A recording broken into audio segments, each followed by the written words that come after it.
మా ఇల్లు మాకు కావాలంటూ హుజూరాబాద్ జర్నలిస్టులు చేపట్టిన నిరసన కార్యక్రమాలు ఉధృతమయ్యాయి. ఈ నిరసన కార్యక్రమాల్లో భాగంగా 4వ రోజు హుజూరాబాద్ జర్నలిస్టులతో పాటు వివిధ పార్టీలు, ప్రజా సంఘాలు, కుల సంఘాలతో ప్రెస్ క్లబ్ నుంచి ర్యాలీగా బయలుదేరి అంబేద్కర్ చౌరస్తాలో బైఠాయించారు. అనంతరం రాస్తారోకో నిర్వహించి ప్రభుత్వానికి వ్యతిరేకంగా పెద్ద ఎత్తున నినాదాలు చేశారు.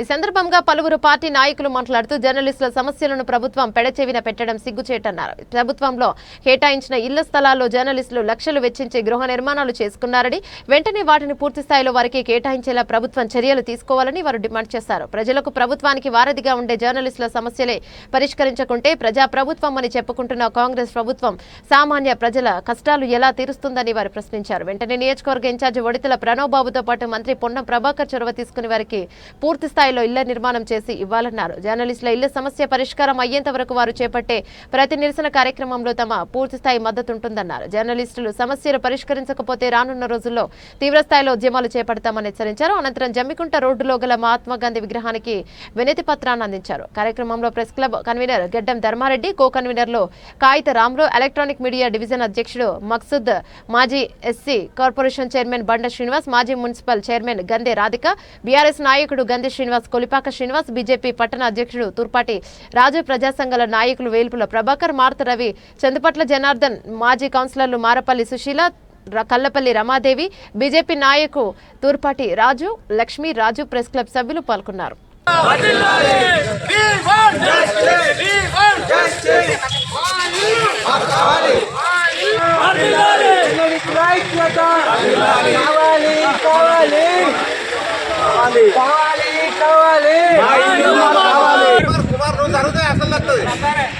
కాంగ్రెస్ పార్టీ అయినటువంటి నాయకుడే కోర్టుల కేసు వేసి మా జర్నలిస్టులకు అన్యాయం చేస్తానని చెప్పని నాకు తెలిసింది.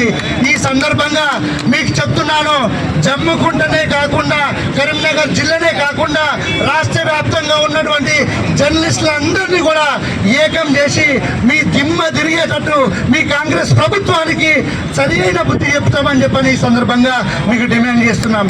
చేస్తా ఉన్నా కూడా 4 రోజులు అయితే ప్రభుత్వం ఎలాంటి స్పందన లేదు. మరి రాజకీయాలకు అతీతంగా మరి వీళ్ళు నివాసాలు గత ప్రభుత్వం ఇచ్చింది. ప్రభుత్వం ఇచ్చిన దాన్ని ఈ రోజు ఈ ప్రభుత్వం ప్రజాపాలన ప్రభుత్వం, ప్రజల ప్రభుత్వం అని చెప్పుకునే ప్రభుత్వం మరి ప్రజలను రోడ్ల మీదకి తీసుకొచ్చి ధర్నాలు చేసే కార్యక్రమాలు చేపిస్తా ఉన్నది. మరి ప్రభుత్వానికి కనిపిస్తలేదా? ప్రజల ప్రభుత్వం ఎక్కడ ఉన్నది? ఈ ప్రజల పాలన ఎక్కడ నడుస్తున్నది అని చెప్పేసి మేము ఈ సందర్భంగా ప్రశ్నిస్తున్నాం. ఇలా చేయడం చాలా బాధాకరం. ఇది చూస్తే ఏం గుర్తుకొస్తుందంటే తెలంగాణ రాకముందు ఏ విధంగా ఉన్నదో ఇప్పుడు మళ్ళీ ఆ రోజులు కనబడుతున్నాయి. ఇట్లా ఈ పరిస్థితి చూస్తుంటే ఒక ప్రెస్ వాళ్ళ తెలుగు పోవాలంటేనే భయపడాల్సింది పోయి ఇంతమంది ప్రెస్ సోదరులకు అన్యాయం చేయడం కూడా చాలా బాధాకరం. హైదరాబాద్ శాసనసభ్యులు కౌశికన్న గారు ఆల్రెడీ ఎంతో చొరవ తీసుకొని కష్టపడి, అది మీ అందరికీ తెలిసిన విషయమే, చొరవ తీసుకొని ఇంటి నెంబర్లు అన్నీ అలాట్ అయినాక దీన్ని అన్యాయంగా ఇది చేయడం కూడా చాలా బాధాకరం. మీ దానికి మేము ఎప్పుడు ఎల్లవేళలా మా బీఆర్ఎస్ పార్టీ నాయకులందరూ కూడా మీకు ఎనీ టైం ఎప్పటికీ సపోర్ట్గా ఉంటామని హామీ. జనతా పార్టీ పక్షాన ఎలాంటి ఉద్యమంకైనా మేము సిద్ధము. మీరు కావాలనుకుంటే సీఎంఓ ఆఫీస్ ముట్టడికైనా మేము కూడా మీతో పాటు కదిలి వస్తాము. ఎక్కడికంటే అక్కడ సిద్ధంగా ఉన్నాము. ఎందుకంటే మీది ఒక న్యాయమైన డిమాండ్, దాన్ని నెరవేర్చాలని మా పార్టీ పక్షాన మేము డిమాండ్ చేస్తున్నాము. మీరు జర్నలిస్టులు ఈరోజు ఈ ప్రభుత్వం అధికారంలో ఉన్నదంటే దాంట్లో మీది కూడా ఒక భాగమే అనేది ఈ యొక్క ప్రభుత్వం గుర్తు తెచ్చుకోవాలి. 4-5 రోజుల నుండి కూడా మిమ్మల్ని మీ దగ్గరకు వచ్చి కూడా మీ సమస్యను వింటలేదంటే మీ అవసరం మీ యొక్క కాంగ్రెస్ పార్టీకి లేదా అనేది మేము ప్రశ్నిస్తూ ఉన్నాము. చాలా రోజులుగా ఈ యొక్క గత ప్రభుత్వం పట్టాలు ఇచ్చింది, వాటికి ఒక నెంబర్లు కూడా ఇచ్చింది. కాబట్టి దాని అప్పుడు ఎవరు కూడా ఎలాంటి పార్టీ కూడా అబ్జెక్షన్ చేయలేదు.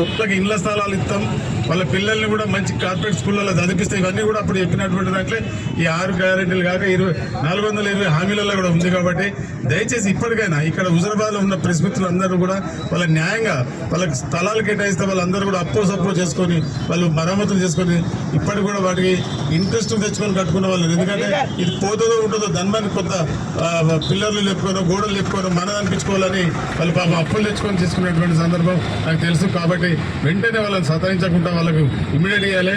పెద్దలు కౌన్సిల్ రెడ్డి గారు ఏ సమస్యనైనా పరిష్కరిస్తారు.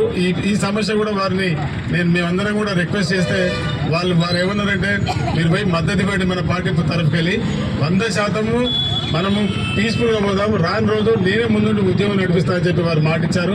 మేమే ముందుండి మీరు నడిపిస్తామని చెప్పి ఈ సందర్భంగా మనం చేస్తూ ఈ సందర్భంగా నా కృతజ్ఞతలు తెలియజేస్తున్నాను. మరి రిపోర్టర్స్ కు సపోర్ట్ గా మేము సైతమని ఇంతమంది ఈ రోజు ఇక్కడ పాల్గొనడము, ఇక్కడ ఉన్నటువంటి ప్రజా ప్రతినిధులు, ప్రజా నాయకులు, అధికారులు ఈ సమస్య పైన దృష్టి పెట్టి సమస్యను పరిష్కరించుకోవాల్సినటువంటి అవసరం ఉందని కూడా ఈ సందర్భంగా తెలియజేస్తున్నాను.